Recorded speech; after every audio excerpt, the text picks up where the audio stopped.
Assalamualaikum warahmatullahi wabarakatuh. Salam Guru Penggerak. Pada kesempatan kali ini, saya Dasri Yulia, calon guru penggerak angkatan 9 dari Kabupaten 50 Kota Unit Kerja UPTD SD Negeri 10 Mae, akan memaparkan kesimpulan dan refleksi pemikiran Ki Hajar Dewantara pada tugas koneksi antar materi modul 1.1. Saya akan merefleksi diri saya melalui 3 pertanyaan berikut. Yang pertama, apa yang saya percaya tentang murid saya dan pembelajaran di kelas sebelum saya mempelajari modul 1.1? Yang kedua, apa yang berubah dalam pemikiran atau perilaku saya setelah mempelajari modul 1 ini? Ketiga, apa yang dapat saya segera terapkan lebih baik agar kelas saya mencerminkan pemikiran Ki Hajar Dewantara? Saya percaya tentang murid dan pembelajaran di kelas sebelum mempelajari modul 1.1 bahwa 1. Guru mendominasi pembelajaran atau teacher center. Dalam pembelajaran, saya terlalu banyak memakai metode ceramah dan siswa hanya duduk, diam, dan mendengarkan apa yang saya sampaikan. Kedua, pembelajaran berfokus pada pencapaian materi dan KKM atau menggunakan aspek kognitif saja. Padahal saya tahu bahwa pendidikan bukan hanya memberikan ilmu saja, tetapi sejatinya banyak aspek lain yang harus dikembangkan. Ketiga, guru kurang memperhatikan karakteristik murid. Saya sering melakukan menyamaratakan kemampuan murid tanpa mempertimbangkan perbedaan dan potensi yang dimiliki oleh murid. Yang keempat, murid tidak termotivasi dan pasif sewaktu belajar. Saya sering memperhatikan saat saya menyampaikan materi, murid terlihat bermalas-malasan dan tidak bersemangat. Ketika ditanya, apakah mereka bisa memahami pembelajaran, mereka tidak ada yang menjawab ataupun diam saja. Yang kelima, suasana kelas selalu tenang, tertib, dan murid memahami materi. Setelah saya mempelajari modul 1.1, yang berubah dari pemikiran dan perilaku saya antara lain. 1. Merubah pemikiran dengan cara guru bukan satu-satunya sumber belajar. Apapun yang ada di sekitar kita bisa dijadikan sebagai sumber belajar murid.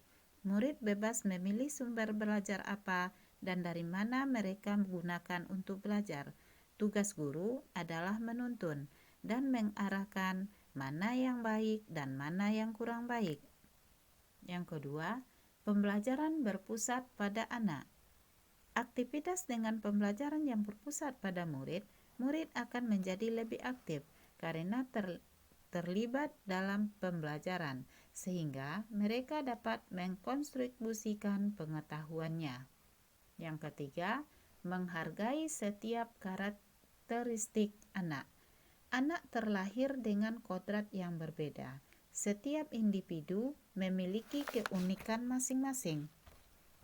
Saya sebagai guru hanya menyadari dengan adanya perbedaan ini akan menjadikan pembelajaran akan lebih hidup dan bahagia.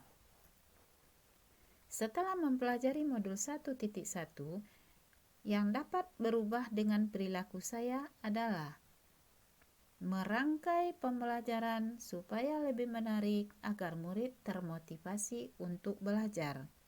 Yang kedua, memberikan kebebasan kepada murid untuk menyelesaikan setiap tugas sesuai dengan minat, bakat, dan kreativitasnya masing-masing.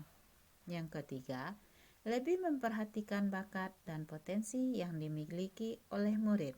Karena sebagai seorang pendidik harus lebih mendekatkan diri pada murid agar murid tidak merasa kaku dan bisa mengembangkan pemikirannya.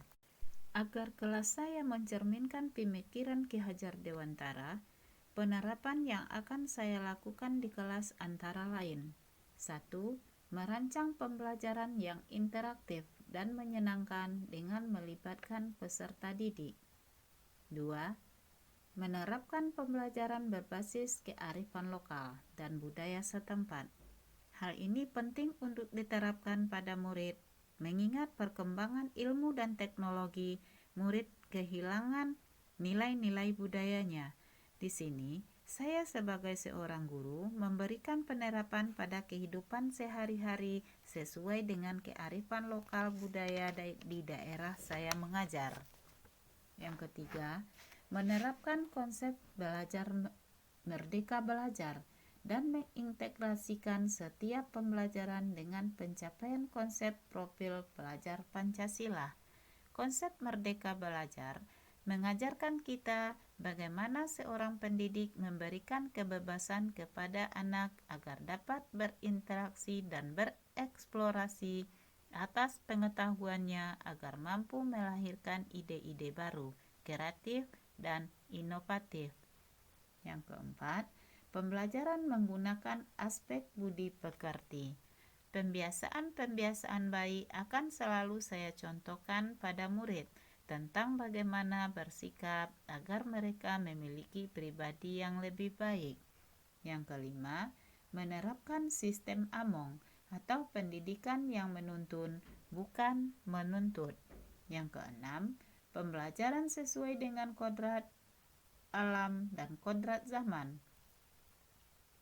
Yang ketujuh, mengintegrasikan permainan dalam pembelajaran. Sesuai dengan pemikiran Ki Hajar Dewantara, kodrat anak adalah bermain. Dengan permainan, saya akan mengintegrasikan dalam proses pembelajaran. Setelah saya memahami modul 1.1, dapat saya simpulkan. 1. Pendidikan adalah menuntun murid sesuai dengan bakat dan minat. 2. Pendidikan bukan hanya ilmu secara kognitif dan akademis saja, melainkan perlu menanamkan budi pekerti yang baik. Yang ketiga, pendidikan sejatinya berhamba pada murid atau berpihak pada murid. Demikianlah pemakaran saya tentang koneksi antar materi pemikiran Ki Hajar Dewantara. Mohon maaf jika ada kata-kata yang salah dalam penyampaian. Salam dan bahagia.